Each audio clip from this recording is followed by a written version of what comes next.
Қонақ келсе есікке жүгіріп шық, кешікпей. Жүгіріп шықпай кешіксең, айырыласың есіктен. Қонақтардың ішінде құдай қонақтың дәрежесі артық. Неге? Себебі деген құдай қонақ деген бұл тікелей құдайдың қалауымен келетін қонақ. Құдай қонақ дейді. Бұл адам риза болса дейді, мен құдайдың ризалығын аламын дейді. Ал құдайдың ризалығын мен қанша дүниемді, бүкіл барымды берсем де құдайдың ризалығын аламын ба, алмаймын ба, ол құдай біледі дейді. Жаңағы екі жаққа, оң жаққа сәлем бергенде 15 ұлы дүниеден өтеді, сол жаққа сәлем бергенде 15 ұлы дүниеден өтеді. Құтты қонақ келсе, қорада қой егіз табады деген аталы сөз бар дейді. Аталарымыз айтады да, құдай мелочник емес. Жаңағы ол бір адамдікін қабыл қылса, ол массовый бәрінікін қабыл қылады деген. Қазықты қаққан кезде соның топырағы қайда кетеді деп. Егер құтты қонақ келсе дейді, мал өліп иесі аман қалады деп айтады дейді. Ал құтсыз қонақ келсе, иесі өліп, малы иесіз қалады дейді. Және де әдеп те жоқ, ақыл да жоқ. Өзің жаман болған соң байыңнан басқа саған жақын да жоқ. Қонақты ренжітпей сыйла деген үйреткен ата-енеңнен нақыл да жоқ. Ассаламу алейкум, құрметті достар, құрметті көрермендер. Мына алмағайып заманда қаншама шетелдерден болсын, бүкіл әлемнен болсын, жалпы елімізге, халқымызға көптеген вирустар, көптеген адамның мінез-құлқын бұзатын, әдеп-ғұрпын жоятын, жаңағындай адамгершілікті жоятын неше түрлі вирустар төніп тұрған заман. Сол үшін соған кішкене антивирус болатын, соған кішкене тойтарыс беретін жоба ұйымдастырып жатырмыз.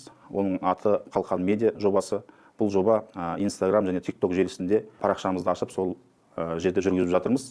Енді арғай жалғастырып, осы Қалқан Медианы YouTube форматында жүргізсек деген ойға келіп, осы бүгін осы жерге бас қосып отырмыз. Оған арнайы шақырылған қонақтарымыз бар. Ол қонақтарымыз Жаннатбек Ануарбекұлы, Болыс Ертайұлы, Алмас Жақсылықұлы, жаңағындай Нұрлан Алайдарұлы бауырларымызбен бас қосып отырмыз. Ендігі бүгінгі тақырып жалпы қазақтың ата-бабамыздың түсінігінде құдай қонақ деген түсінік бар, ұғым бар. Қонақты құдайдай сыйлау деген ұғым бар. Қонақ шақыру, қонақ жайлы халықпыз деп айтамыз. Бірақ қазіргі заманда ол түсінік жайлап, жаңағындай жойылып келе жатқан тәрізді. Сол себептен осы заттарды қайтадан қолға алып, ата-бабамыздың салт-дәстүрін, әдеп-ғұрпын қайтадан жаңғырту мақсатында осы жерге бас қосып, өзіміздің білген ойымызды, білген естіген заттарымызды, көрген заттарымызды осы ортаға салып, ел халыққа кішкене болса да бір түсінік берсін деген мақсатта осындай бас қосып отырмыз. Енді істерімізге берекет берсін. Осы подкасттан, осы ортадан кішкене болса да, аз да болса да жаңағындай рухани бір азық алсын деген ойда, түсінікте келіп отырмыз. Сіздерге көп рахмет келгендеріңізге. Шақырғаныңызға рахмет. Жаңағындай Алматыдан, одан кейін Түркістан қаласынан келіп отыр, Шымкент қаласынан келіп отыр қонақтарымыз. Сол себептен өздеріңіздің осы жөнінде не үшін осы қазіргі қоғамда құдай қонақ, жаңағындай қонақ шақыру деген өте азайып сиреп бара жатыр. Ол қонақ шақырғандағы мақсат қандай мақсат? Ол қонақ шақырған кезде не нәрседен ұтамыз, не нәрседен ұтыламыз қонақ шақырмасақ мәселен. Сол жөнінде бір ой айта кетсеңіздер, өзіңіз Бәке бастасаңыз. Ассаламу алейкум, құрметті қауым. Жалпы Қайсар мырза, мына бастаған ісіңізге Алла Тағала өзі бір берекесін берсін. Жалпы құдай қонақ деген нәрсе, бұл енді жалпы қазаққа таңсық нәрсе емес дейді ғой. Бұл біздің ата-бабаларымыздың қанына сіңген, кәдімгі біздің жалпы қазақ екенімізді білдіретін бір керемет дәстүрлердің бірі ғой. Енді уақытында Дәуіт деген пайғамбар болған. Оның Дәуіт пайғамбардың 30 ұлы болған. Сөйтіп бұл кісі жаңағы намазда тұрған кезде мынандай ой келеді. Ей Дәуіт, сенің 30 ұлың бар, 30 арыстаның бар. Міне, сенді кім алады? Сен деген өте мықтысың деген жаңағы ой келеді. Шайтаннан келеді ол. Сосын тұрады да, жаңағы екі жаққа, оң жаққа сәлем бергенде 15 ұлы дүниеден өтеді, сол жаққа сәлем бергенде 15 ұлы дүниеден өтеді. Сөйтіп, намаз біткеннен кейін ойбай шайтан ойын қабылдап қойғанына өкініп, тәуба қылып Құдайға жылайды бұл кісі. Міне сөйтіп Алла Тағала тәубасын қабыл қылып, ей Дәуіт дейді, сенің тәубаңды, сенің зарыңды, сенің мұңыңды мен қабыл еттім дейді. 30 ұлыңды қайтарып берейін ба, болмаса 30 ұлыңа татитын бір ұл берейін ба дейді. Сосын Дәуіт пайғамбар айтады, я Алла дейді, сол 30 ұлыма татитын бір ұл бер дейді. Сөйтіп Алла Тағала Сүлеймендей дана, Сүлеймендей пайғамбар ұлды береді. Бірақ бір шарты бар дейді, ол бала дейді, 7 жас қана өмір сүреді дейді. Міне сол кезде дұғасы қабыл болып, сөйтіп дүниеге ұл келеді. Сөйтіп 4-5 жасқа жеткен кезде жаңағы Дәуіт пайғамбар өзінің ұлына тапсырма береді. Біз қонақ шақырамыз, соған әр қонақтың қолына су құйып солардың батасын аласың дейді. Міне сөйтіп 7 жыл өтеді. 7 жылда бала дүниеден өтпейді, 9 жылда дүниеден өтпейді, 14 жыл өтеді, дүниеден өтпейді. Сосын Алла Тағалаға айтады: "Я Алла, сен 7 жыл өмір сүріп дүниеден өтеді деп едің. Міне 13-14 жыл болды, балам тірі, бұл қандай сыр?" дейді ғой. Дәуіт дейді: "Сен балаңның тағдырын өзің шештің ғой" дейді. "Сен қонақ шақырдың. Оның ішінде қаншама құдайы қонақтар бар" дейді. Бізде қазақта айтады ғой: "40-тың бірі Қыдыр, 100-дің бірі Уәли" дейді. Яғни 40-тың бірі Қыдыр дегенде сол 40 адамның ішінде біреу Хызыр алейхиссалам болуы мүмкін. Болмаса 100-дің бірі Уәли дейді. Ол 100 адамның ішінде бір құдайдың досы болуы мүмкін. Соның дұғасын біреуінің дұғасын қабыл қылдым, сөйтіп балаңның жасын ұзарттым дейді. 5 нәрсе ішінде жасырылған деген нәрсе бар. Мысалы мына бір намазды 5 намаздың ішінде жасырады, оның қабыл болу үшін. Одан кейін жаңа өлімді өмірдің ішінде жасырған сияқты. Соның ішінде мына Хызыр алейхиссаламды қарттардың ішіне жасырады Алла Тағала. Міне сол бір қарттардың дұғасы қабыл, бір адам дұғасы қабыл болғандықтан жаңағы балаңның жасын ұзарттым дейді. Міне сол біздің қазақ атамыз, сол тек қана бүкіл пайғамбарлардың өмірбаяндарын біздің қазақ аталарымыз сол әдет ғұрып, салт дәстүрге бүйтіп айналдырып жеткізіп отырған. Сонда қонақ шақырғандағы мақсат, мына қонақ риза болса, соның тілегі батасын бұзып, қабыл болса, адамның өмірі ұзарады. Одан кейін жаңағы ойлаған тілегі қабыл болады деген мақсат қойып. Иә, сөйтіп батасын алып отырған ғой. Керемет. Алмасов сөзіңіз. Ассалаумағалейкум, құрметті көрермендер. Айтамыз ғой, енді бұл ежелден келе жатқан нәрсе, бұл қонақжайлылық деген бір қазақ деген бір атаумен бір пара-пар бірге жүретін атау. Енді бұл қонақтың 3 түрі болады деп айтылады. Енді бірінші арнайы қонақ деген, бұл сонау алыстан келетін ағайын туыс, достар, соларды арнайы қонақ деп айтады. Шақырумен келетін. Сосын екіншісі құдай қонақ деп айтады. Құдай қонақ деген танымайды, бірақ жолаушылап келіп бір мұқтаждықпен сол үйге түскен адам сол құдай қонақ деп айтады. Үшіншісі қыдырма қонақ дейді. Бұл қыдырма қонақ дегені сол маңайындағы ауылдың ішіндегі көрші қолаңдарын жаңағы келген, қыдырып келген сол қонақ. Осы үш түрлі қонақ бар деп айтады. Енді бұған тағы да бір қосатын нәрсе бар. Бұл екі адамды мысалға жарастыру үшін шақыратын қонақ. Екеуі бір-біріне өкпелеп ренжіп қалған кісілер, мысалға мынау Ескелді би атамыз бен Балпық би атамыз бір жиында бір-бірімен келіспей өкпелесіп қалады. Сол кезде Дарабоз анамыз соны біліп қойып екеуін татуластырайын деп қонаққа шақырады ғой. Қонаққа шақырған кезде орталарына бір табақты қояды да, бір жалғыз қасық қояды. Сонымен екі би келеді да бір-біріне қарамас отырып үндемей отырады да бір кезде жаңағыдай бисмилля деп Ескелді би атамыз жаңағы қасықпен тамақтан ауыз тиеді да, сосын барып табақты шалқасынан қойып, қасықты шалқасынан қояды. Сосын тұрады да Балпық би атамыз ана қасықты алады да, ол кісі де ауыз тиіп жаңағыдай қасықты бүйтіп төңкеріп қояды. Сол төңкеріп қойған кезде екеуі дым болмағандай, ренжіспегендей арқа-жарқа болып жарасып сол жерде сөйлесіп кетеді ғой. Сол кезде жаңағы ол кісілер батасын беріп риза болып шығып кеткеннен кейін Дарабоз анамыздан жаңағы қызметкерлер сұрайды: "Бұл жерде бір не нәрсе болды, біз мына түсінбедік қой" деп. Сөйлеспей ренжісіп отырған кісілер ешқандай жаңағыдай әңгімесіз, дымсыз, достасып жаңағыдай татуласып кетті дейді. Сол кезде Дарабоз анамыз айтады: "Сендер байқамадыңдар, бұл жерде бір керемет зат болды" дейді. Ескелді би атамыз ана қасықты шалқасынан қойғаны Балпық қанша ренжісем де келсең саған құшағым ашық қой дегені дейді. Ал жаңағы Балпық би атамыздың төңкеріп қойғаны аға ашуланып қамшымен ұрам десеңіз де арқамды тосам ғой дегені дейді. Сөйтіп жаңағы татуласып, жаңағыдай достасып керемет болып кеткен. Міне сондай міне татуластыру үшін шақырған қонақтың онда берекесі осындай. Енді бұл жерде қай қонақ бәрінен де артық, қайсының дәрежесі артығырақ десек, бұл қонақтардың ішінде құдай қонақтың дәрежесі артық. Неге? Себебі деген құдай қонақ деген бұл тікелей құдайдың қалауымен келетін қонақ, тікелей құдайдың жіберуімен келетін қонақ.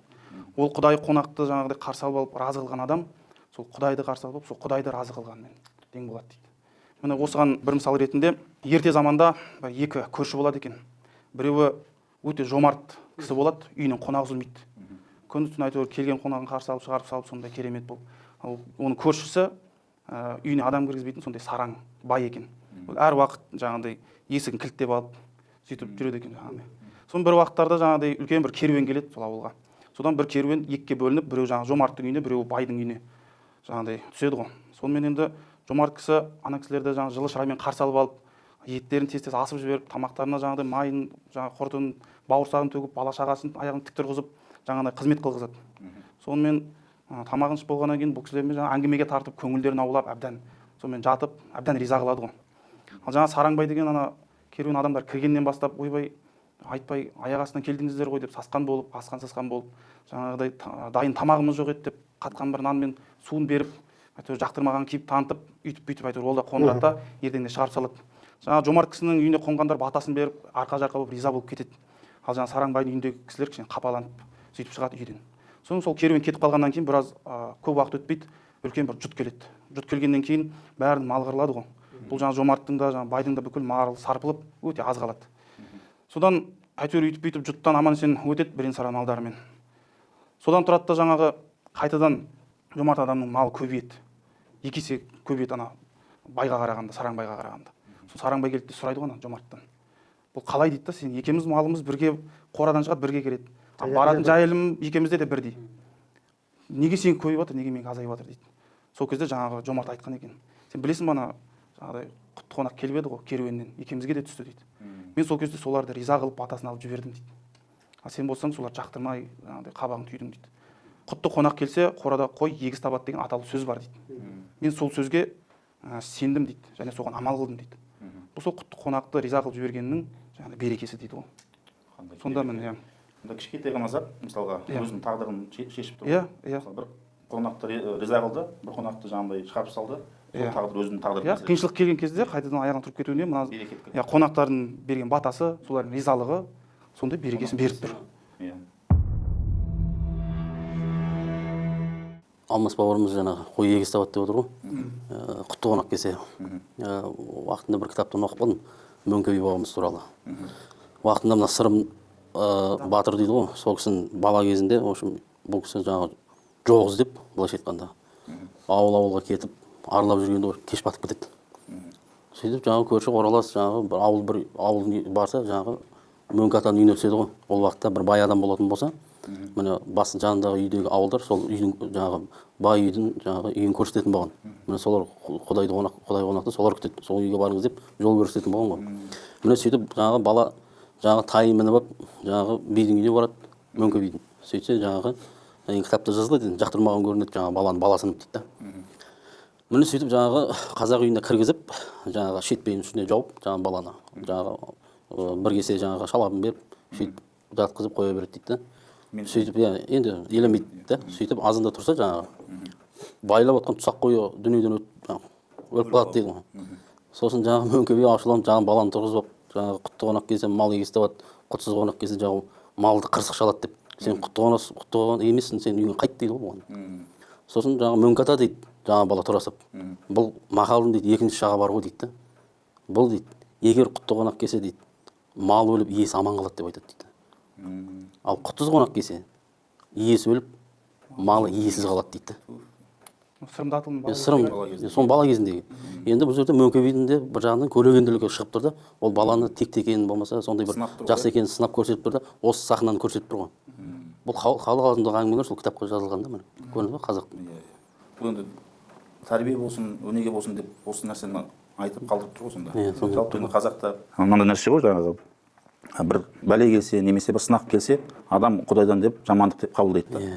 Мысалы бір мал өліп қалса, немесе бір машинасын соғып алса, немесе бір ақшасын жоғалтып алса, ол бір маған жіберген бәлесі деп қабылдайды. Оның екінші жағы да бар ғой мысалы. Бұл мысалы құдайдың наоборот керісінше бәледен алып қалған болып есептелуі мүмкін да. Малға келіп, жаңағы сол арқылы үлкен бәледен сақтауы мүмкін. Мысалы әулиелердің басында да бір мал шалып атады, болмаса мешітке барып мал шалып атады. Сол кезде не ол? Әйтеуір біздің басымыздағы бәле кетсін, садақа бәлені жойды дейді. Міне сол сияқты мал шалған кезде сол өзінің басы емес малға келсін деген мақсат қой сонда. Соны Мөңке атамыз бүйтіп шығын малдан болсын деп ашып тұрды. Сырымда атылу сонда құтсыз емес, құтты қонақ болып тұр ғой сонда. Өзін солай дәлелдеп тұр. Бала кезінде болған. Онда сол құдайдың әр нәрсесін жақсылық деп қабылда деген сол ғой жаңағы. Әр нәрсені құдайдың ризашылықпен қабылда деген түсінікте ғой. Керемет, өте керемет. Сырымда атылу демекші, жалпы енді ол кісінің сырымда атылу жаңағы бір құдай қонақтан шығып отыр ғой бұл әңгіменің бәрі. Сол жаңағы сапарға бір орыспен жаңағы сөз байланысып сөз таласып болады ғой. Мен дейді жаңағы тәуекел етіп құдай қонақ болып қазақтың даласында айлап жылдап жүре беремін дейді да. Сосын ана орыстың жаңағы адам айтады, жоқ дейді, ол мүмкін емес дейді да. Екеуі содан сөз байланып бәстесіп, екеуі сапарға шығады ғой. Сонда орыстың жаңағы адам дейді, қанша жаңағы ризық тамағын жететіндей алып, өзінің ойымен осы бір айға жетеді, болмаса 2 айға жетеді деген тамақты алып жолға шығады екеуі. Бірақ сырымда атылу ештеңе алмайды. Жаңа қазақ айтады ғой, бөрі азығы мен ер азығы жолда демекші. Сөйтіп екеуі сапар шығып, сырымда атылу жаңа әр үйге ас салмайтын құдай қонақпын деп, сол жерде несібесін жеп, атын ауыстырып, болдырса шапанша киіп кете береді дейді. Сөйтіп орыстың жаңағы біраз уақыт өте келе тамағы таусылады да, арыға жүруге қорқып, жүрек сынып, қайтады артқа қарай. Сонда сырымда атылу жаңағы әр үйге қазақтың даласында келіп, жаңағы құдай қонақтың деп Көрсетіп жаңағы не дейді қазақ, қонақ келсе есікке жүгіріп шық кешік дейді, жүгіріп шықпай кешіксең айырыласың несіптен дейді. Несіптен айырыласың. Сонда біздің бұл құдай қонақтың жалпы қазақтың даласында бізге ол жат нәрсе емес қой. Біздің бабаларымыз қонақ келе жатыр десе балалар да қуанатын болады, үйдің егесі де жаңағы қуанып, қонақ келсе үйдің есіктің алдынан жаңағы қарсы алатын болған ғой қонақтар осылай. Сөйтіп жаңағы өзінің адам баласының беріп тұрған не дейді, малымды алсаң ал, жанымды алсаң ал, пейілімді алма дейді. Біздің бабаларымыз, аталарымыз жаңа өлімнен болмаса аш болудан қорықпаған да, текке қорыққан, ол пейілінің жоғалуынан қорыққан да. Ал пейілге Құдай көп заттарды береді. Ал осыны жаңағы біздің бабаларымыз біліп, әр жаңағы ана 45 жылы соғыстан кейін де біздің қазақтың даласынан неміс те кірді, орыс та кірді, шешендер де кірді, басқа ұлттар да бәрі, бірақ оның бәріне қарап адам баласының екенін жаңағы жатсынбай, біздің бабаларымыз соларға ризық несібесін берді ғой. Ризық несібесін бөлісіп, олар мысалы аузынан жырып, мысалы шешен деп қараған жоқ. Шешен деп қараған жоқ, өзбек деп қараған жоқ, басқа деп қараған жоқ, пәрістер деген мысалы. діні басқа болса да, ұлты басқа болса да, бірақ Адам деп қараған. адам баласы деп қарап, оларға жаны ашып, сол жаңағы құшағын жайды ғой бәрінің. Осы жақында бір осы 2-3 ай бұрын көріп қалдым ютубтан ба, инстаграмнан ба, жаңағы шешен халқы біздің қазақтың даласында ақсақалдарға, біздерге жаңағы осы қазақтың қонақжайлығы, қазақтың кендігі, қазақтың жаңа болмысы бөлек екенін бәрін көрсетіп, жаңағы бір видео түсіріп жіберіп жатыр да. Біз ризамыз қазақ еліне, бабаларына ризамыз, осындай бізді осындай жаңа қарсы алған, осылай жаңағы адам қылған, бізге ризық берген, тамақ берген деп осы нәрсенің бәрін көрсетіп отырды ғой. Бұл бабаларымыздан қалған өсиеттің бәрін біздің аталарымыз бойына сіңіріп, оны ұрпаққа насихатта көрсетіп отырған. Бала осыны ұрпақ көрген адам ертең қонақ келген кезде сөйтіп жалғасып кете беретін болған. Ол зат емес. Бірақ осы уақытта қазір біз айта кететін жалпы осындай арада қазір бізде ол нәрсе үзіліп бара жатыр. Иә, жойылып бара жатыр. Біздің қонақжайлылық деген зат. Кафеге шақыра саламыз. Жаңағы қонақ келе жатыр десе, жаңағы үйдегі келіндеріңіз болсын, жеңгелерің болсын, жаңағы басқа кісілер болсын, жаңағы қабақ шытады мысалы. Қанша адам келе жатыр, неше адам келе жатыр, ол қандай адам деп мысалы таң қалады да.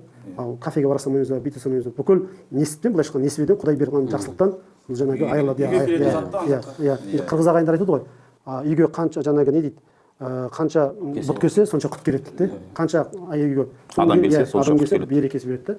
Ол үйдің берекесі сол қонақта ғой. Пайғамбарымыздың заманында да пайғамбарымыздың бір сахабасы өте қиын жағдайда тұрады. Тұрмыс жағдайы қиналып кетеді. Сол кезде пайғамбарымыз айтады: "Я Алланың хабибі" дейді, "Мен дейді үйде семемді осылай қиындық дейді жаңағы.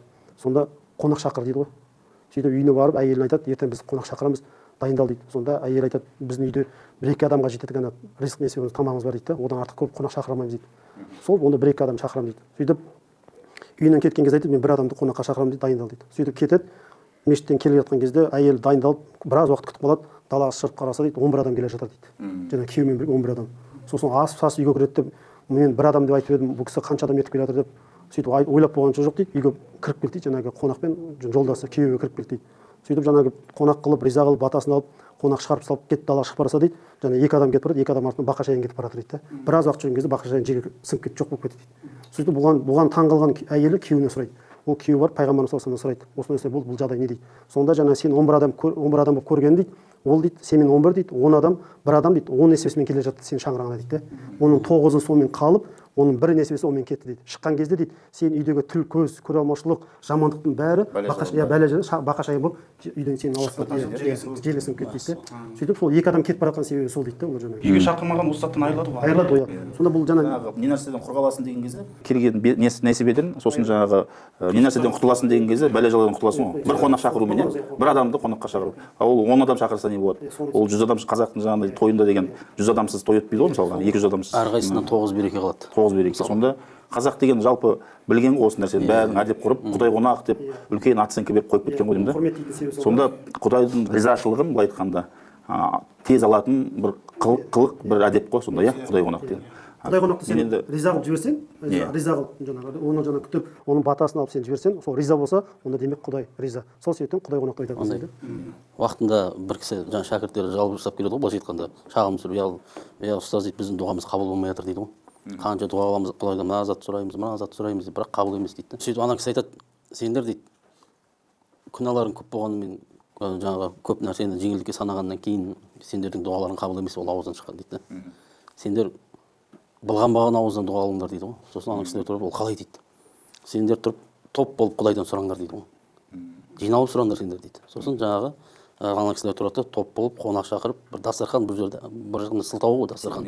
Ол тамақ үшін келмейді ешкім. Бас қосып. Иә, бас қосып сол жерде мысалға сіздің қылған күнәңізді Алмас қылған жоқ, болмаса Алмастың қылған күнәсін Нұрекең қылған жоқ деген сияқты. Иә. Сөйтіп жиналған кезде сонда күнәсіз ауыз болады дейді. Міне соны қазақ білген дейді. Сол үшін адам шақырып 30-40 адам шақырып, қанша адам шақырып, енді оның не саны жоқ. Сөйтіп адам жиып қонақ шақырған дейді. 40-тың бірі қызыр дейді ғой. Иә, 40-тың бірі. Иә, сол бір адам тілегі қабыл болса, бүкілінікі қабыл. Құдай сондай мелочник емес дейді ғой. Аталарымыз айтатын да, Құдай мелочник емес. Жаңағы ол бір адамдікін қабыл болса, ол массовый бәрінікін қабыл болады деген. Намазды да жамағатпен оқудың жаңағыдай шарапаты сол ғой. Бір сапта тізіліп, қанша жамағат оқыса, біреуінікі қабыл болса, бәрінікі қабыл болады. Керемет, өте керемет. Бұл қонақ шақырғанда да сол жаңағы негізгі зат қарсы алып алып жылға қой мысалға. Мысалға андай айтады ғой, сен бірінші қонақ шақырған кезде табағыңмен емес, бірінші қабағыңмен қарсы ал дейді. Иә. Қабағың ұсын дейді. Келген қонақ келесің, бірінші адам келіп сен үйіңе қарамайды, бірінші мысалға үйде келіндер болса, үйге жеңгелер болатын болса, ең бірінші олардың қабағына қарайды. Олар қалай қарсы алады? Енді қазіргі проблема сол ғой. Төле би атамыздың да осы қонақты қарсы алуға байланысты айтқан сөзі бар. Бір жас жігіт сұрайды екен Төле биден, ата осы қонақ келген кезде ең бірінші не нәрсеге мән береміз деп. Сол кезде Төле бидің айтқан дейді, балам қонақ келгенде ең бірінші қабағыңды түзе деп айтты дейді. Қабағың ашық болса, қонақ жаңағыдай қонақтың көңілі орнығады деп айтты дейді. Яғни көңілі орнына түседі дейді келген кезде. Қабағы ашық болса дейді. Екіншісі сөзіңді түзе дейді. Сөзіңді түзесең, жылы сөйлесең дейді. Ол қонақ өзін сыйлы деп біледі дейді, сыйлы деп сезінеді дейді. Сосын үшіншісі төсегіңді түзе дейді. Ол қонаққа жайған сосын төсегің жайлы болса, қонақтың тынысы кеңейеді, арқасы кеңінен жаяды дейді. Міне осы үш нәрсе негізі дейді. Сол кезде риза болады. Ал дастархан қоятын, қолында барын қоясың дейді. Осы үш затпен жаңағыдай мән беріп, осы нәрселерде көңіл болып беретін болсаң дейді, қонақты күтетін болсаң, жаңағыдай берген суың да балдай жаңағыдай тәтті болады дейді, жаңағыдай қонақтарға ойлайды ғой. Ойбай, ақшам жоқ, жағдайым жоқ, етім жоқ үйде деген сияқты. Ол мәселе ол тамақта емес, мәселе жаңағы қара су нан берсең де, ол қабағыңды ашсаң болды, иә. Құдай қонағың риза болса болды. Жаңағы бұйырғанын жейді дейді ғой, жаңағы қонақ деген бұйырғанын жейді ғой, жаңағы қабағына қарайды деген нәрсе ғой. Бірде Иблис Алла Тағаладан сұрады дейді. Алла Тағаланың әділдігін сынамақ болып, я Алла, осы қазықты қаққан кезде соның топырағы қайда кетеді деп. Сонда Алла Тағала айтты дейді. Егер мейман болып, қонақ болып үйге барған, сол кісінің үйіндегі асты жаңағыдай дұрыс жаңағыдай қыржынып, соны астынбай жаңағы жемей қойсаң, кесірлеп жемей қойсаң, сол адамның аузына кетеді дейді. Сонда Иблис айтты дейді да, ол мейман риза болса ше деп. Онда шақырған үйдің егесі қонағына риза болып оң қабақ танытпаса, сол үйдің егесіне аузына кетеді деді. Сонда Иблис айтты дейді, екеуі де риза болса ше деп. Онда сенің аузыңа құйылады деп айтты дейді. Содан бастап адам баласы алдына қойған асты жаңа ризалықпен жаңағыдай қабыл. Қонақты да ризалықпен күту керек, келген қонақта тыжырынбай жеу керек деген әңгіме ғой. Сол кезде жаңағында шайтанның аузына жаңа құм құйылады деген әңгіме ғой. Енді мынау жалпы қонақ деген кезде Қожа Ахмет Яссауи бабамызға бір бұрылмаса болмайды. Ол кісі жалпы қазақтың салт дәстүрі, әдет ғұрпы болсын, қонақ жайлығы болсын, жалпы негізі ұстыны сол кісі негізінде.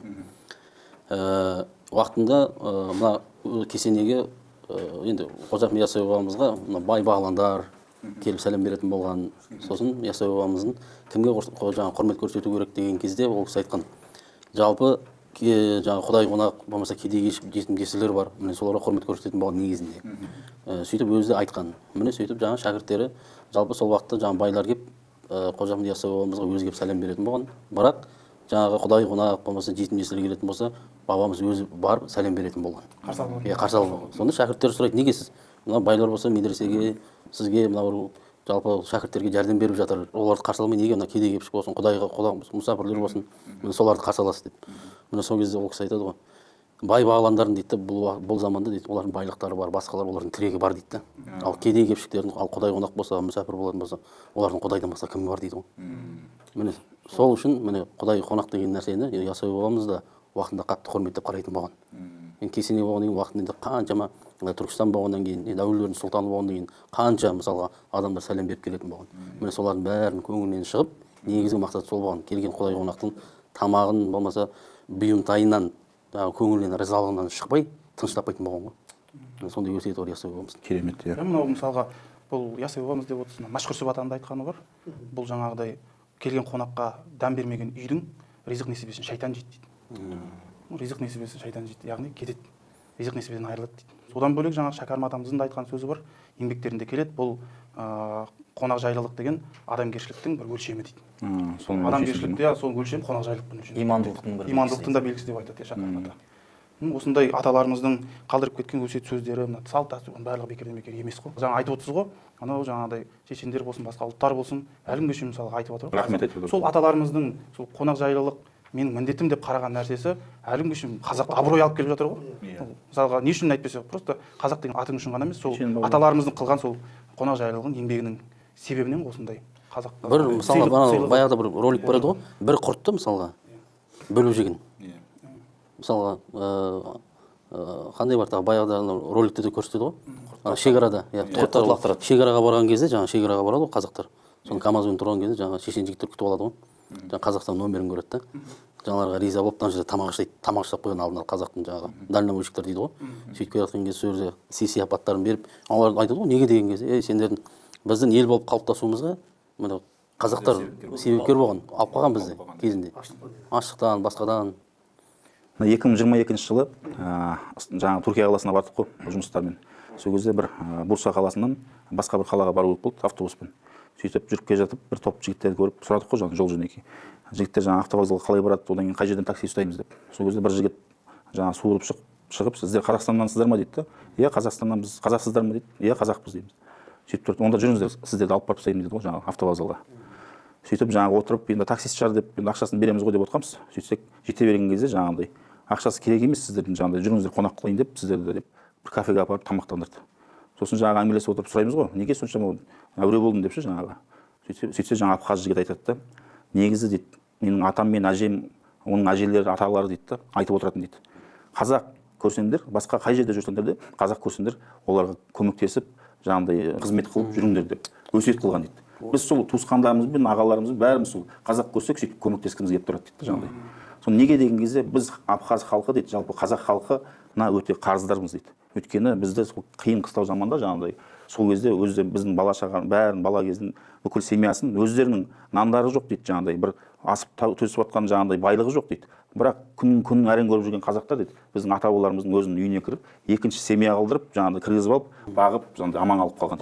Барымен бөлісіп. Сонда сол нәрсе жаңағы сол зат біздің әлі жадымызда сақталған дейді. Біз сол үшін біз қазақтарға қандай қазақ болса да біз басымызды иеміз, қолдан келгенше жәрдемдесеміз дейді. Сол кезде кәдімгідей жаңағы құшақтасып қоштастық қой жаңағы бауырымызбен. Пейіл деген осы нәрсе. Пейіл. Қазақтың сондай мысалға құдайшылдығы ғой сонда. Ол жаңағы қазақ басқа құлшылық жасамасын, басқа нәрсе істемесін деп, бірақ құдай қонақ деп жаңағы құдайындай күткен. Құдайдың ризашылығын табатын қылық қой былай айтқанда. Бұрында бала кезімде енді Нарынқол қаласына жаңағы Нарынқол ауылына баратынбыз ғой енді жайлауға. Шәлкөде деген жайлауға, сол жерде атам мен әжемнің қыстауы деген нәрсе бар, бөлек жаңағы жазық далада. Сөйтіп тұрған кезде көп адамдар, мен өзі кезде 10 жастан ба 11 жастан ба сондай көп адамдар үйге келетін. Үйге келіп жаңағыдай үйден дәмауыз тиіп, тамақ ішіп, қымызын ішіп, майын жеп кететін. Сол кезде мен сұраймын ғой, ата бұл кісілер кімдер деп, туысқандарым ма, таныстарыңыз ба, достарыңыз ба деген сияқты. Жоқ, бұл кісілерді бірінші рет көріп тұрмын дейді ғой. Мен бұл кісілерді бірінші рет көріп тұрмын дейді. Қазақта балам деп айтты да сол кезде. Қазақта құдай қонақ деген түсінік бар. Қонақ риза болса, құдай риза болады деп айтқан дейді. Сол себептен әр қонақты мен жаңағы сөйтіп қарсы алып шығарып саламын деп айтты да. Сол бала кезден сақталған. Бір кісіден естідім, бір хикая бар екен осы жайында. Бір заманда кішігірім ауыл болады дейді. Сол ауылдың ішінде жаңағы өте бір залым, күнәһар сондай адам болады дейді. Ол залым адам, күнәһар адам елдің тыныштығын бұзып, ананы ұрып тепкілеп кетіп, ананы жаңағыдай несін тартып алып, бірдеңкесін ұрлап кетіп, әбден жаңағыдай зиян келтіріп, мезін шығарған ғой халықтың. Сөйтіп бүкіл халық оны өлімін тілеген ғой былай айтқанда. Сөйтіп тұрған кезде бір заманда дәм тұзы таусылып, жаңағы адам қайтыс болады. Қайтыс болған кезде сол ренжігені соншалықты ана адамға жаңағы жаназасын жаңағы көңіл айтуға да болмайды, жаназасын шығарудан бас тартады ғой ақсақалдар, бүкіл халық болды. Сөйтіп тұрған кезде жалғыз әйелі болды, сол әйелі шырылдап жаназасын шығаратын адам таппайды жаңағы. Сөйтіп тұрған кезде ауылынан шығып тауда асады жаңағы жаназасын шығаратын адам іздеп, басқа танымайтын адамдар бар шығар деп. Сөйтіп тұрған кезде екі тауда аса берген кезде бір қой бағып жүрген қойшыны көреді. Сол қойшының қасына барып, "Ия ағасы, осындай күйеуім қайтыс болды, жаназасын шығаратын адам таппай отырмын. Сіз жаназасын шығарып беріңізші" деп сұрайды. Сол кезде жаңағы қойшы кісі айтады: "Ей қарағым, мен жай ғана қойшымын, қарапайым" дейді. "Мен Құраннан, шариғаттан ілімім аз" дейді. "Мен ондай қатты білмеймін" дейді. "Басқа адам тап" дейді. сол кезде басқа адам бәрін іздедім. Ағасы, сіз бар үмітім сіз ер адамсыз ғой, сіздің дұғаңыз қабыл ғой, мен әйел адам, мен шығарсам дұғам қабыл болмай ма деп қорқам дейді жаңағыдай. Сосын жаңағы жылағаннан кейін көңілін қимай келісіп жаңағы кісіні арулап жерлеп, сосын бар білетін дұға тілектерін оқып, сосын дұға қылып аумин деп жаңағы жерлейді ғой. Сол жерлеген түні дейді бүкіл ауыл түс көреді дейді. Сонда түс көрген кезде бір қызығы бірдей бәрі түс көреді дейді. Сонда түсінде не көрді деген кезде, сол түсінде жаңағы залым күнәһар адам жұмақтың төрінде отыр екен дейді. Барлығында сондай бір түс көрген ғой. Жұмақтың төрінде кәдімгідей құрмет қошеметпен жақсы әдемі киіммен отыр екен. Сөйтіп бәрі бір-біріне ертесі күні айтысып, сосын жаңағы айтады да бұл не ғажап екен деп әйелінен сұрайды барып. Осындай кімге шығарттың жаназаны дейді. Сол кезде мына қойшыға дейді. Қойшыға барып ақсақалдар барып жиналып барады да, қойшыдан сұрайды ғой. Осындай ауылымыздағы күнәһар адам бар еді, жаназасын шығармап едік. Сіз жаназасын шығарыпсыз ғой. Қандай дұға оқыдыңыз, осындай түс көрдік дейді ғой жаңағыдай. Сол кезде жаңағы қойшы кісі айтады: мен көп жылдар бойы осы жерде қой бағам дейді. Сол кезде маған көптеген адамдар құдай қонақпын деп үйіме келетін дейді. Жаңағы киіз үйге. Сөйтіп тұрған кезде мен құдайдан жіберген қонақ қой деп ешқайсысын ренжітпей алдыларына ас қойып шығарып салатын дейді. И сол шығарып салғаннан кейін үнемі солай істейтін дейді. Ешқайсысын ренжіткен жоқпын дейді. Сосын Құдай тағалаға айттым дейді: я Алла, мен жаңағы Құраннан еш нәрсе білмесем, дұға білмесем де, мен дұғамды қабыл қылшы. Сенің жіберген қонақтардың барлығын мен ешқайсысын ренжіткен жоқпын, риза қылып жібердім. Енді мен саған бір қонақ жіберейін, соны риза қылып жіберші деп дұға тіледім дейді.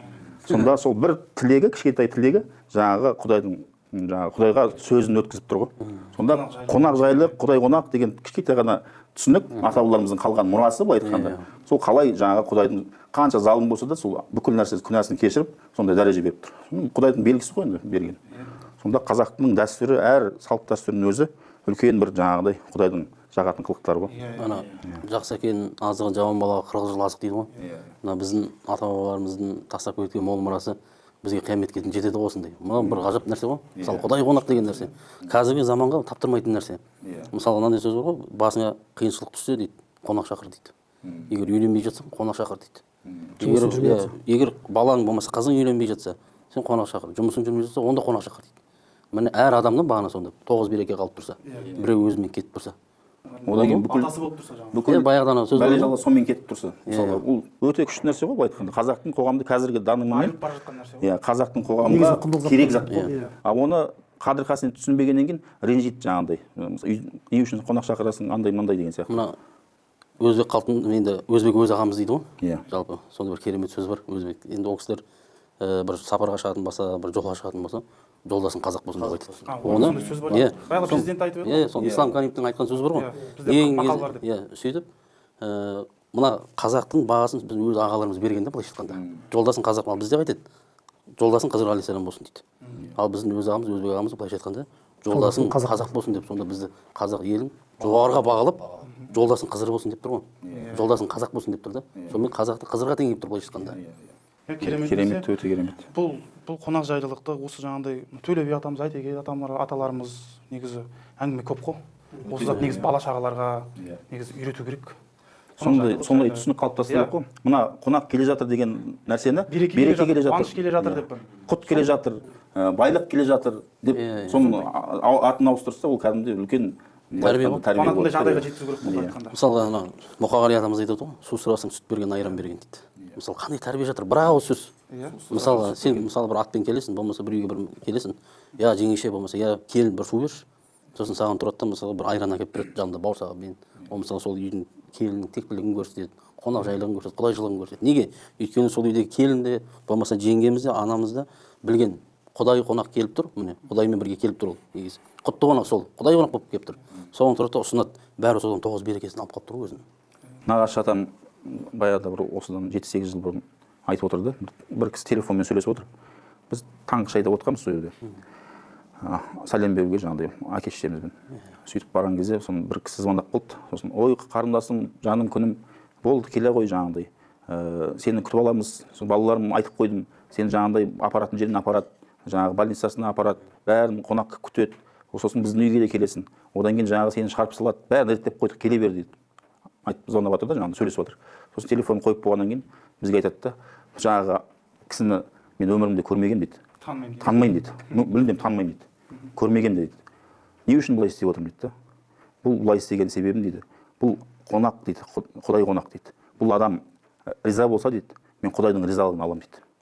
Ал Құдайдың ризалығын мен қанша дүниемді, бүкіл барымды берсем де Құдайдың ризалығын аламын ба, алмаймын ба, ол Құдай біледі дейді, білмеймін дейді. Ал бірақ гарантия дейді, мына адам риза болса дейді, жаңағы мүсәпір ғой былай айтқанда, или жолаушы немесе жаңағы бөтен адам, ол адам риза болып кетсе, болды, мен Құдайдың ризалығы гарантия дейді, жаңағыдай Құдайдың ризалығын аламын дейді. Ал мына бүкіл дүние қолымда тұрса дейді, алтын, күміс, маржан, тас барлығын мен берсем де, ол Құдайдың ризалығын аламын ба, алмаймын ба белгісіз дейді. Сонда былай айтқанда Құдайдың ризалығы алсаң, болды ғой, барлық проблема шешіледі ғой. Дүниедегі адамның өмір сүру негізі маңызды сол ғой. Құдайдың ризалығын табу өмірге келген мақсатымыз.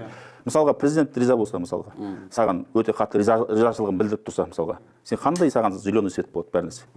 Жаңағы Жәкеңнің айтқанын істеңдер десе, бір ауыз айтса болды ғой мысалға. Ал ол ұлық Құдай, ол ұлық Құдай. Президент Құдайдың жаратылысы. Ал ұлық Құдай сондай риза болса, былай айтқанда бүкіл жолың ашылады, бүкіл берекет Құдай еселеп береді ғой. И жаңағы екі дүниенің де сен жаңағы несін аласың, былай айтқанда, ризашылығын. Болыс бауырымыз айтып отыр ғой, жаңағы қонаққа жаңағы құрмет көрсететін сол. Бізде жаңағы қонақ келсе нан береді, нан берсе қасына сармайын береді дейді. Себебі ол тектілігі сол, ол қонақтың риза болатыны сол дейді. Егер сармайын бермесе, құр нанын өзін берсе, ол әдепсіз болады дейді келген қонағына. Сонда қонағын құрметтеген соншалық жаңағы нанын береді, болмаса қаймақ жоқ болса сармайын қосып береді дейді. Сонда оның тектілігі қонақтың риза болатын жолы дейді. Соның аталарымыз бәрі сол нәрсені көрсетіп кетті ғой. Сол көрсеткеннен кейін сол үйде мысалы баяғыда бір әжеміз келін айтады ғой, мына қаз-қартаны дейді, жаңағы ұнның арасын сақтап қой дейді, ертең ұзын сары келген кезде асып жейміз дейді. Жаңағы біздің енді қазақтың келіндері, қыздарымыз, жеңгелеріміз жаңағы тектілігі, жаңағы қонақжайлылығын көрсететін үлкендерден үйренген ғой. Сонда жаңағы бір уақыт келеді, арасын бір 3-4 ай уақыт өтеді шығар. Сонда үлкендеу бойұзындау сары кісі келді дейді. Сөйтіп апам енем осыны меңзеген екен ғой деп үйге бүкіл жаңағы қаз-қартасын сақтаған, қаз-қартасын бәрін қонаққа асып, жаңағы қонақ қылып риза қылып жібереді. Сөйтіп жаңағы енесі көктем уақыты келеді дейді. Енді көктем жаңағы жуанның жіңішкені үзілетін уақыты ғой енді, әлсіреп адам. Сонда келін айтады дейді, келін баяғыда қыста берген қаз-қарта жал-жаянды енді оның арасын шығар, мына көктем келді, жаңағы жуанның жіңішкені үзілетін уақыты, енді бір сорпа ашып әлденек деп. Сол кезде келін айтты дейді, ойбай апа, қыста есіңізде бір ұзын бойы ұзындау келген сары кісі келді ғой, қонаққа сол кісіге асып етіп қойды дейді. Сонда енесі жымдап күлді дейді. Жақсы бәрекелді. Сол негізгісі жаңа келіннің былайша айтқанда сонда ана бүкіл сақтап қойған қаз-қарта жал-жаясын қонаққа ұзын сары кісі енем осы нәрсені айтып отыр екен, осы кісіні айтып отыр екен деп соны асып бергені қонақжайлылығын көрдіңіз. Сыбаға дейді мысалы. Соның кендігі ғой. Сенің өзің сыбағаң бар, сақтап қойдық деп. Мысалы өзімізде соғым сөйсек, мысалы өзіміз жемейміз ғой. Қонаққа деп сақтап ғана бересің. мысалы жілік алатын болсам, мысалы 3 шүлік дейсің, мысалы 3 шүлікті ойлап тұрасың, бұл қонаққа деп.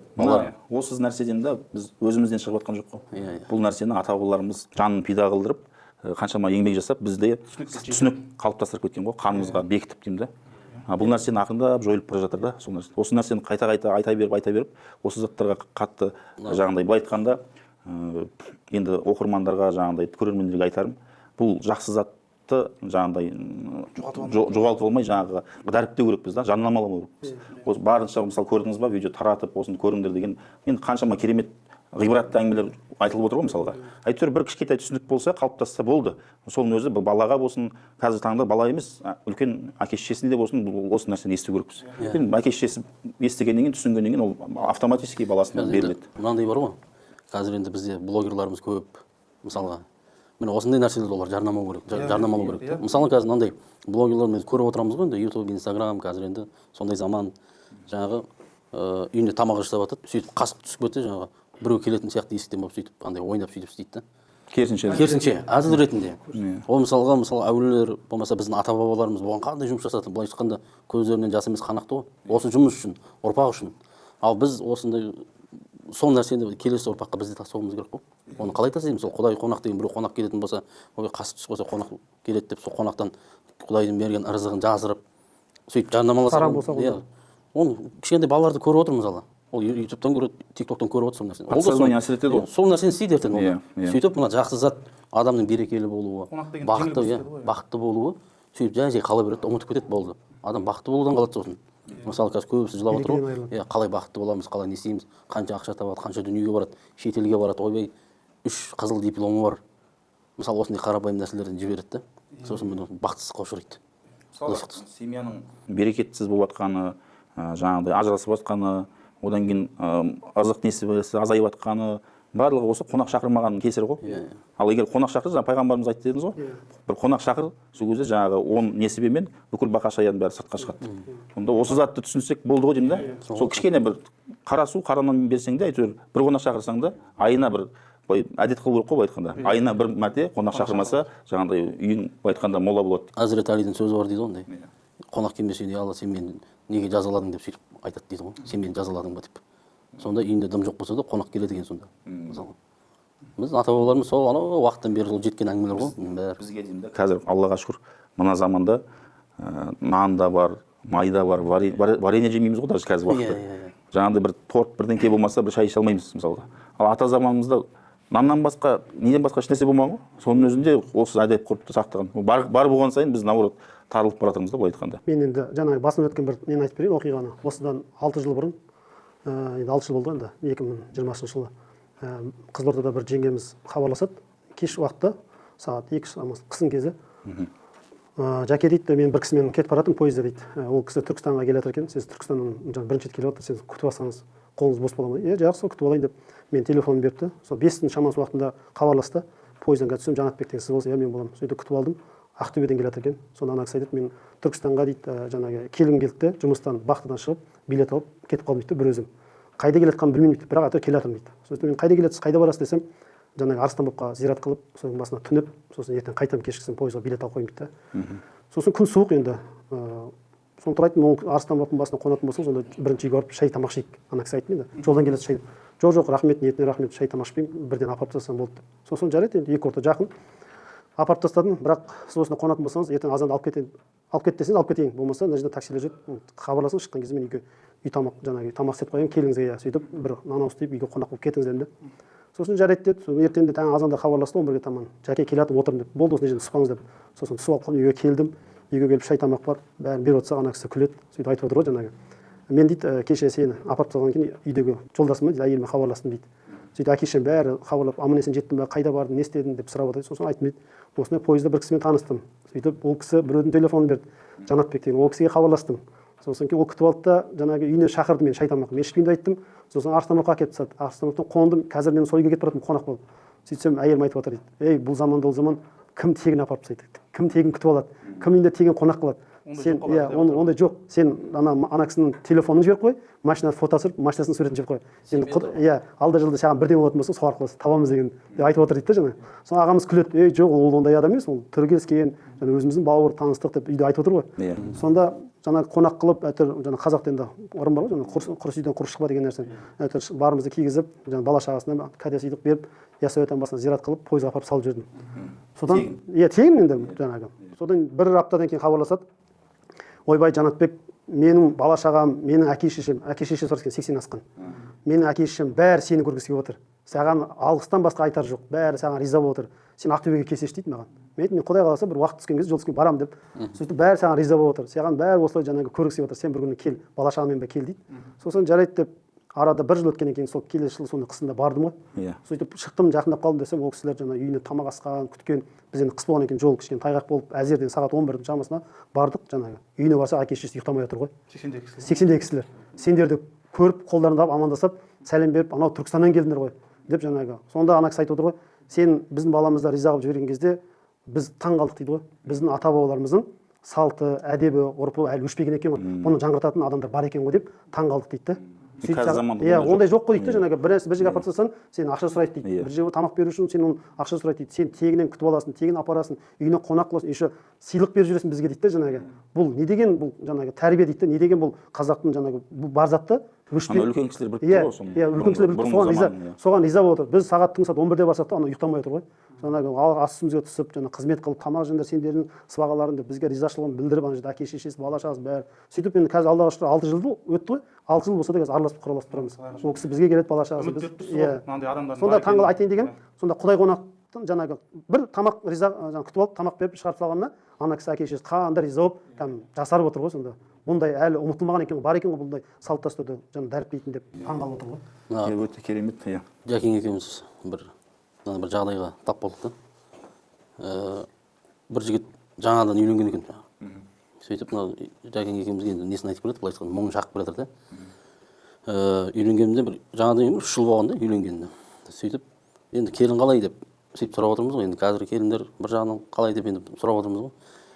Сөйтсек ана жігіт айтады да, бәрі жақсы дейді да, бірақ қонақ күтуге келгенде кәдімгідей қабағын шытып сөйтеді дейді да, достарыма ұят дейді.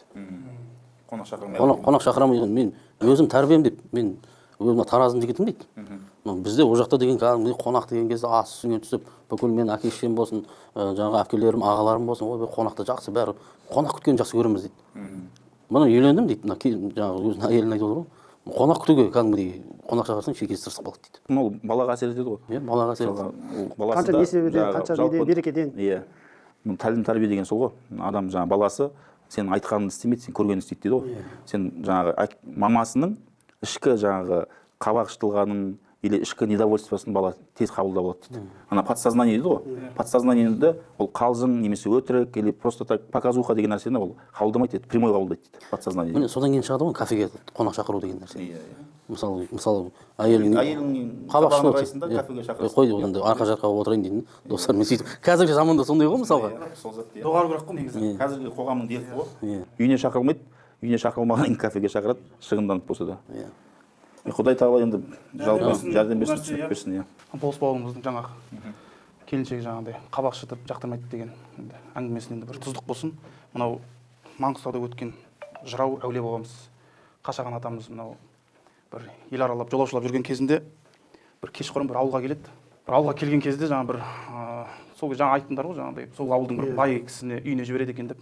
Сол бай кісінің үйіне жіберген кезде жаңағы ассалаумағалейкум жаңағыдай құдай қонақпыз деп есігіне жақындайды ғой. Сол кезде бір келіні шығып бара жатып Қашаған атаны көреді да жер қар, үй тар, қонақ қарнай тіккен үйіміз жоқ деп қыңқита қалады ғой жаңағыдай. Сол кезде жаңағыдай Қашаған атамыз ана келіншекке жаңағыдай қапаланып өзінің жырында былай деп айтып кетеді.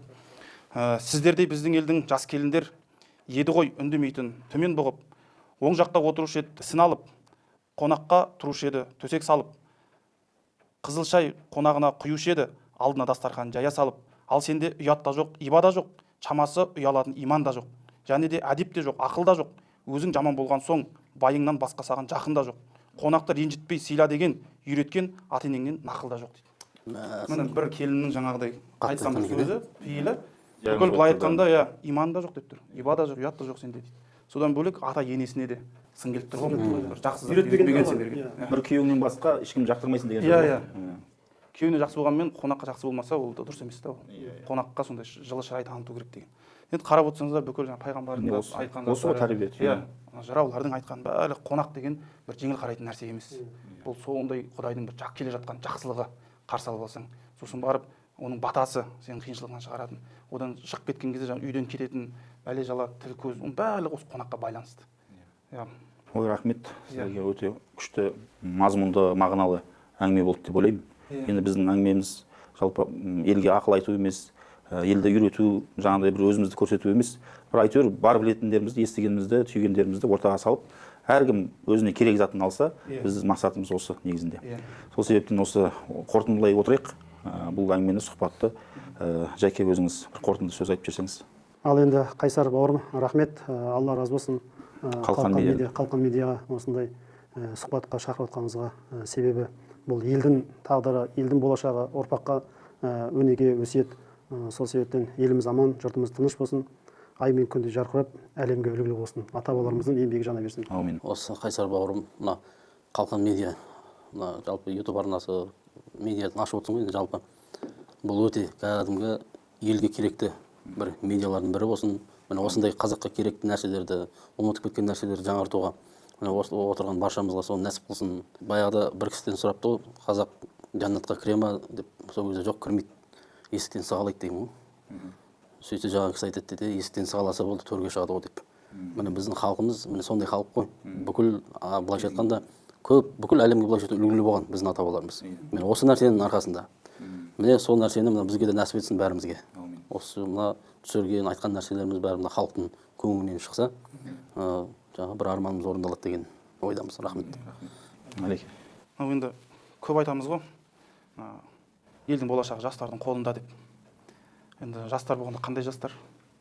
Бұл жаңағыдай осындай қазақты қазақ қылған, салт дәстүрін сақтаған, әдет ғұрпын сақтаған, өткеніне әулиелеріне, батырларына, өткен ата бабаларына құрметпен қараған, осындай жаңағыдай қонақжайлылықты, адамгершілікті, сыйластықты осындай жүрегіне әбден сондай печать басқан бір тәрбиелі, білімді сондай жастардың қолындағы.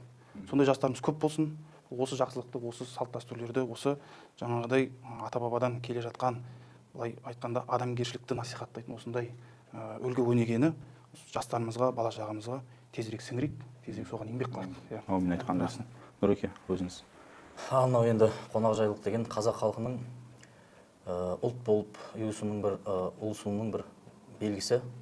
Мынау Қалқан медиа ұжымына рахмет. Алла разы болсын. Осылай шақырып өте өзекті мәселе қозғалды. Айтып жатсыздар, міне өте жақсы. Осы енді халықтың жадына, халықтың көңіліне жетсе екен, арттағы ұрпақтарға келе жатқан жақсы бір насихат болып, осыдан үлгі алса екен деген үмітіміз бар. Рахмет. Рахмет. Келгендеріңізге рахмет. Жалпы Қалқан медианы ашқан кездегі ой мақсатымыз, мына жаңа айтып өттік қой, сырттан келетін неше түрлі вирустар, адамгершілікті бұзатын, мінез-құлықты бұзатын қылықтар, соның барлығына тойтарыс беретін бір қалқан болатын, бір рухани азық болсын деген мақсатта Қалқан медиа деп атағамыз атауын. Сол мақсатымыз, сол арманымыз, ойымыз жүзеге асып, ел халқымыз сондай мына бәледен қиын заманда тұрмыз ғой енді. Осы заттардан аман қалуға Құдай тағала нәсіп етсін. Мына қазіргі қоғамда өте көп вирусты жаңағыдай контенттер жүріп жатыр, вирусты видеолар түсіріліп жатыр. Оған қарағанда мәнді мағыналы видео түсірейік деген мақсат ойымыз бар. Енді көптеген ойын күлкі, арзан күлкі подкасттарда көп қой, енді өздеріңіз де білесіздер. Енді оған қарағанда мына осы заттарды дәріптеуге баршамыз бір үлес қосып, таратып, лайк басып, комментарий жазып, сосын ой пікірлеріңізді білдіріп отырыңыздар. Келесі Құдай қаласа подкаст түсірген кезде YouTube арнасына қандай тақырыпта түсірейік, сонда бір өзекті тақырыптар болса, комментарийға жазып отырыңыздар. Содан алып, сол тақырыпты алып, ақырындап ой қозғап, біз халыққа бар білетінімізді ортаға ұсынамыз. Сол себептен еліміз аман, жұртымыз тыныш болсын, жаңағындай бүкіл вирустардан ел халқымыз аман қалып, қалқан болсын. Рахмет сіздерге.